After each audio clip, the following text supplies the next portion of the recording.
Okay, so this is empirical formulas and molecular formulas. Now, first thing, what's an empirical formula? Empirical formula has the lowest possible numbers in a formula, okay?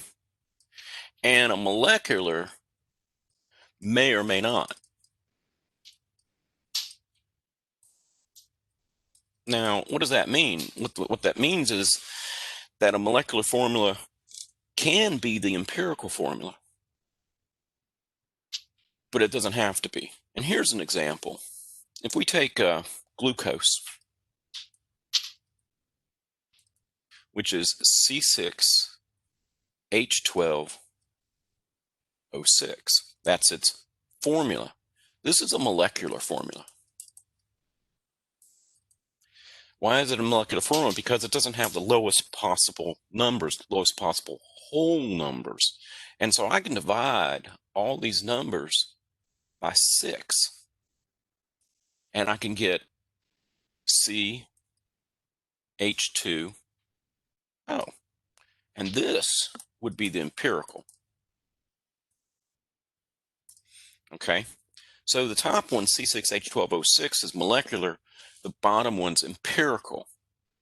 Now, how do you find these? Well, you find these molecular formulas and empirical formulas. You can find them experimentally, okay? An empirical formula usually comes from element analysis. And in that case, you get percents of each element, okay? Now, the molecular, you find, number one, you find the percent. To get the empirical, but then number two, to get the molecular, you have a second experiment to get the mass. And I'm going to show you how that. So to get the molecular, you have to actually do an elemental analysis to get the percent carbon, percent hydrogen, percent oxygen, and you get an empirical formula out of that. And the molecular, you do a second experiment to get the actual mass. How much does the molecule weigh? And both of those are independent of each other. You can find a percent, but you don't know the mass. You can find the mass, but you don't know the percent. But if you put them together, you get the molecular, okay? And I'm going to show you how to do this. So first, let's just go through empirical formulas from analysis, okay? Okay. And so typically what you'll have in any sort of problem is we'll say something like after analysis,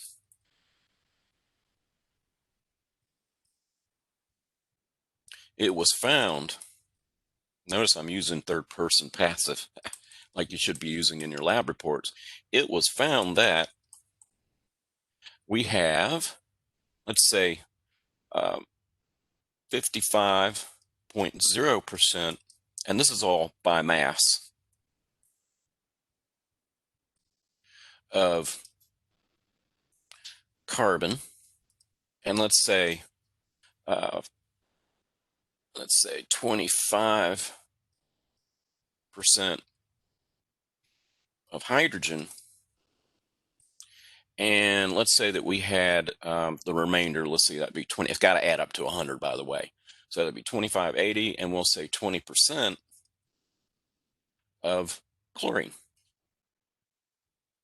Okay, and let's see, that's 45. So that all adds up to 100%. And let me go ahead and make this out to be 3 sig figs. So that'll be 25.0%, and then we'll have 20.0%. I'm just changing those just so we're consistently 3 significant figures all the way across. Because remember, any calculation you do, you're going to have to use sig figs anyway. So here's the procedure. What we're going to do is we're going to find the relative mole ratio between these guys. Okay, so the first step, though, is you convert your percentages. Just go ahead and take your percentage and just rename it as grams. So this becomes 55 25.0 grams of carbon. And that 25% of hydrogen becomes 25.0 grams of hydrogen. And that chlorine becomes 20.0 grams of chlorine. Now, the idea is that you're out of 100 grams. Okay, that's what it means to be a percent, is out of 100. And so by doing that, we're making sure it all adds up to 100 grams. Okay, and so the next thing you need to do is find out how many moles you have of each one. And as I showed you in a previous video, the way to do that, matter of fact, why don't we just go ahead and reset it over here so we can have some room. And if we look on the periodic table underneath the element for carbon, we see that a mole of carbon is 12.0 grams. Keep in mind that generally we're going to go out one decimal place. Now, if you go out extra decimal places like 12.011 grams, which is on the periodic table, it's okay. It's okay, but you'll still have 3 sig figs with 55.0. Okay, so we go ahead and put that in our calculator, and we're going to get the number of moles. And so we say 55.0 divided by 12.0, and I get 4.58 mole carbon. And keep in mind, as we're doing this, we're going to make sure that it's not just grams, it's grams carbon. We're going to make sure it's not just moles, it's moles carbon. Always label everything with what it is. Okay, and so the second thing we're going to do here is we're going to go ahead and do hydrogen. We say 25.0 grams hydrogen. We'll draw a line, draw another line. These are all dimensional analysis problems, they really are. And we're going to say from our periodic table that a mole of hydrogen is 1.01 grams hydrogen. And I'm not going out one. Hydrogen is the only one that I make an exception with when I'm doing these, going out one decimal place. And the reason is that I just want to keep 3 significant figures. That's the only reason why I go out 2 decimal places on the hydrogen. And so we do that, and we put this in our calculator, and we're going to get 25.0 divided by 1.01, and that gives me 24.8 mole hydrogen. Okay, and then finally we're going to go ahead and do the chlorine, and so we say 20.0 grams chlorine, and we draw a line, we draw another line, and we look on our periodic table and we look for chlorine, and chlorine, I believe, is 35.5. Yes, it is. It's 35.5 if we round to 1 decimal place. 35.5 grams chlorine for every mole. And, of course, this is grams per mole, but we flip them over. And that gives me, I'm going to put that in my calculator. And let's see, we get 20 divided by 35.5. And, all right, good. And let's see, and we get right about half a mole, 0.563 mole chlorine. Okay, so now we figured out how many moles we have in this sample. Now, the next step is we'll move this over a little bit, is we need to divide by the least number of moles. So I want to divide by least moles. All right, and what's the least moles? The least moles is the 0.563. And so we're going to divide everything by 0.563. So we divide by 0.563, we divide by 0.563, and then finally we divide by 0.563, and we put all of these in our calculator. Of course, if you divide by the same thing, you're going to get 1.0. And so we have 4.58. We're going to divide by 0.563, and I get 8.1. generally for the final answer here, because these are ratios that we're doing here, the ratio of each one to each of the others as far as moles, and we got 24.8 divided by 0.563, and I get 44.0. And it's a ratio, so there's no units here. And so now we can finally go ahead and get our empirical formula. And so our empirical formula would be, we take each piece and we add it to the formula. So we go carbon, hydrogen, and chlorine, and we're going to take each piece from the ratio. So that 8.1, we're going to round to 8. And so that becomes C8. You always write. Now remember, formulas are counted quantities of each element. Okay, and so that 44.0, it rounds to 44. And that 1, well, it rounds the 1, and there's an implied 1 behind that chlorine. So our final empirical formula is C8H44Cl. Okay. All right. So there's one empirical formula that we determine given the original percents. And that's how you do it. So let's go ahead and do another example from percentages. And let's say that we were told that we had, let's say 75.0% copper and 25.0% oxygen, some sort of copper oxide. And so we do it the same way. So we say, and I'm going to start over here on the far left this time. And so we say 75.0 grams of copper. And we say 25.0 grams of oxygen. So you just go ahead and convert the percent immediately to the same number, but you put a grams behind it. Obviously, if you're given grams, you need the grams to add up to 100, and usually you do, or you can do a ratio to get it to add to 100. And so we'll go ahead and let's find out how many moles we have of each one. And so I look on my periodic table for copper, and I find that copper has a molar mass of 63.5. And so it's 63.5 grams copper for every mole copper. Molar mass of copper I got off of the periodic table, and it's 62.5 grams per mole. That's what that number means. And we'll go ahead and put that in our calculator.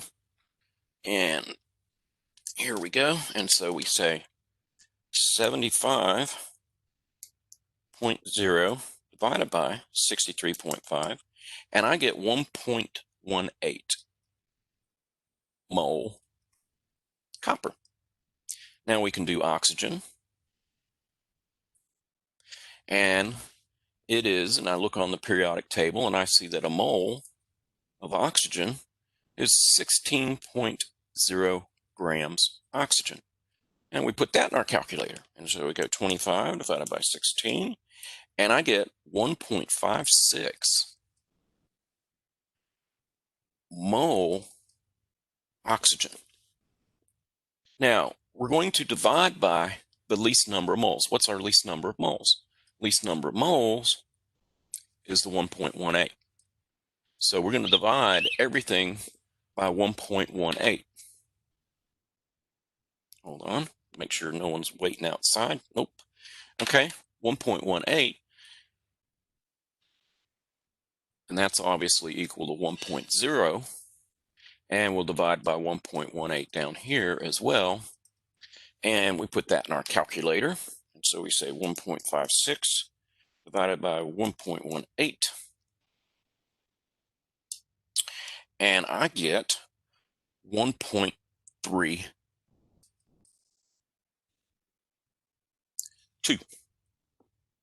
Or we'll just go out one decimal. Okay, and so what we have to do is we have to round. Now, when we start getting, as long as we're uh, 3 or less, we just go ahead and round it down. And I'm going to show you something here. And so we have copper is 1, and we have oxygen is also 1 because it will round down. Now, what do we do in a situation where we have this going on? Let me put a hypothetical situation. This is hypothetical. Okay. In other words, it's not a product of any of the calculations over here. But let's say we had, after we were done, we had 1.0 and let's say 1.5. Now what? Well, you would not want to, usually you would not want to round that to 2. The reason is because you can have an odd number. In this case, this tells us that it's probably odd. Okay?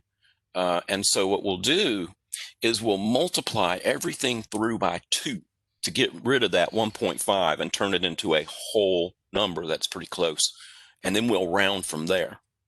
Times 2, times 2. And if we say times 2, we're going to get 2.0 and 3.0 if hypothetically we'd end up with a 1.5. And so now we have a different compound, and that would be copper 2 and a 3 on the oxygen. Okay, so if you end up being somewhere between, I would say, 1.4 to, I don't know, let's go 1.7, I would consider multiplying times 2. Now, strictly speaking, though, what you could do, but for these problems, it's going to be they're going to be obvious when you're working problems either on homeworks, tests, or quizzes. It'll be obvious. It'll be either you get 1.0 and 1.0 or 1.0, 2.0, or you get, over here in the green 1.0 and 1.5. For problem purposes, it won't be, kind of, I'm not sure whether I should multiply by 2 or not. Okay, so keep that in mind, that if you run across where you have in the final result, not over here though, I mean, that's 1.5, I know, but we still have to make it over here. Okay, and 1.3 is close enough to 1 that you would just go ahead and round it to 1. Okay, but if you're getting close to 1.5, that's when you could consider doing it that way, where you just multiply everything through by 2. Now, it turns out that there is online, there's an app for everything, right? There's an app for everything, and you can actually go online and do empirical formulas. Empirical formula calculator. There it is. See right here? There it is, Omni Calculator. And there, that's not it. Hold on, I was just looking at it. Empirical calculator, chemistry. Here it is.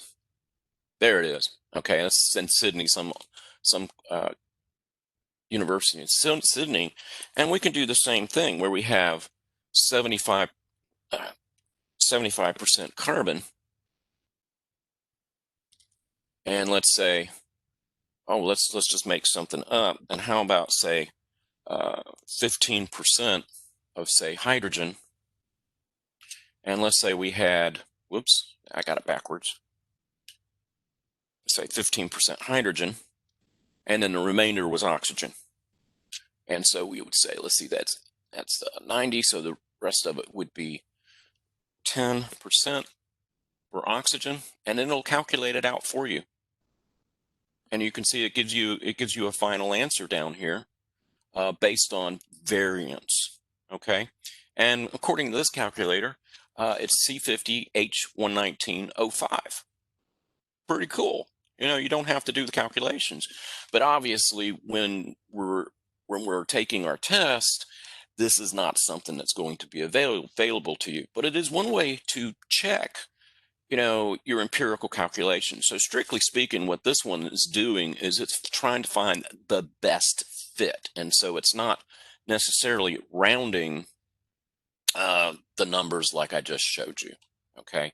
But generally, you want to go ahead and follow this procedure right here to do the same thing, with like copper and oxygen. Okay. So there's another way, and it's the way we're going to do our experiment, or when we do lab. And the way we're going to do that, and if you've already done the lab, then don't, this is what we did. And let's say we have an experiment where we have, let's say, 1.898 grams of copper. And then we cook with excess sulfur.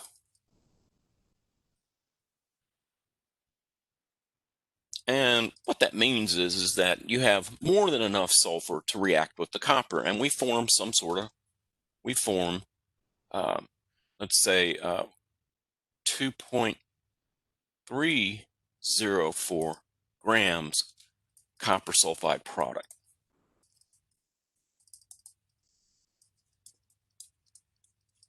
And we want to know, what is the empirical formula?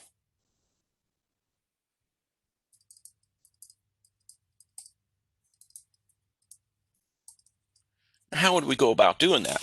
Well, here's the thing. It's pretty much, you have to take advantage of what's called the law of conservation of mass. Now, I know how many moles, and I know how many grams copper I have, so I can know how many moles that I have. So I can get that very easy. The question is how many moles of sulfur do you have? And where do you get that? Well, we can go ahead and say, I have 1.988 grams of copper, and I can go ahead and get the moles from that, okay? Because we're doing empirical formulas. Remember, we get the moles, and then we divide by the least number of moles. And so I'm going to go ahead and put this in the calculator for copper, and the molar mass of copper is 63.5. So it's 63.5 grams copper for every mole copper. Okay, so we can go ahead and get that because I know how many grams copper, because I went to the scale, I put it on a scale before I did the reaction. And so we got 1.898, and that's divided by 63.5, and I get 0.0299, 0.0299 mole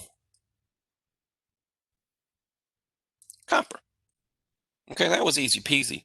But how do you know how many moles of sulfur you have? Well, if you go from 1.898 grams to 2.304, that extra mass has to come from somewhere, and it came from the sulfur that you reacted with it. So we say, I have 2.304 grams of some sort of copper and sulfur, and if I subtract off the 1.898 grams of just the copper, what's left over? The sulfur. And so I do that, and I say 2.304 of the product minus 1.898 grams of the copper, and that gives me 0.406 grams of sulfur, because that is where the sulfur came from. Now I can go ahead and find the moles of sulfur, and a mole of sulfur is 32.1 grams of sulfur. For every mole of sulfur, there's the molar mass. And so now I can say 0.406 divided by 32.1, and I get 0.0126 mole of sulfur. Now I'm ready to get the mole ratios between the two so I can get my final formula. Okay, did y'all see how I got that? You see, the thing that you have to realize is that the copper sulfide is not the sulfur. It's the copper and the sulfur. And so if you just subtract off the copper that you started with, because that doesn't change. I mean, you're not gaining or losing any copper. You just subtract it off. Now we can get the grams of sulfur, and using the molar mass of sulfur, we can get the moles. And so now I can go ahead and divide everybody by the least number of moles, and that would be 0.0126, 0.0126. And of course, that becomes 1 down here. And so now I can say 0.0299 divided by the least number of moles, and I get 2.4. Remember what I was saying about, if you're like 4-ish or 6-ish, that you need to go ahead and multiply everybody through by 2, because it tells you that one of them is odd. And so what we're going to do is we're going to go ahead and multiply everybody through by 2, only because this is close to 5. So we don't round. Okay, that's only the case for that. Now, if it had been 2.3, I'd just go ahead and round it to 2. But it's not. And so we would say times 2 gives me 4.8, and then that rounds to 5. And that times 2 gives me 2. And so that tells me the final copper product is maybe it's Cu5S2. Now that's a pretty odd compound, because generally speaking, copper comes in 2 flavors, copper 1 or copper 2. But that's what you get. Experimentally, you may or may not get something that lines up with what we already know. Okay, chances are what you really had was copper 2. There you go. Chances are that's what you really had. But that's not what we're going for. So what's the upshot of all of this? So you're still using, you still got to find the number of moles, but once you have the grams, you can go ahead and get the moles. And how do we get the grams of the sulfur? We just take a difference. And then you can go ahead and get the least number of moles, divide by whatever that is, and then go from there and get your empirical formula. So that's how you do empirical formulas from an experiment. Okay, this is one way of doing it, and that's what lab 3 or whatever number lab that is, and that's what we do when you find the empirical formula for copper sulfide product. And like I said, there's really only 2 kinds of copper. There's copper +1, copper +2, and you really should get either copper Roman numeral 1 sulfide or copper Roman numeral 2 sulfide. But experimentally, you may come out a little different. Okay. All right, well, that's empirical formulas and how to calculate them. And so I'm going to go ahead and turn off the recorder.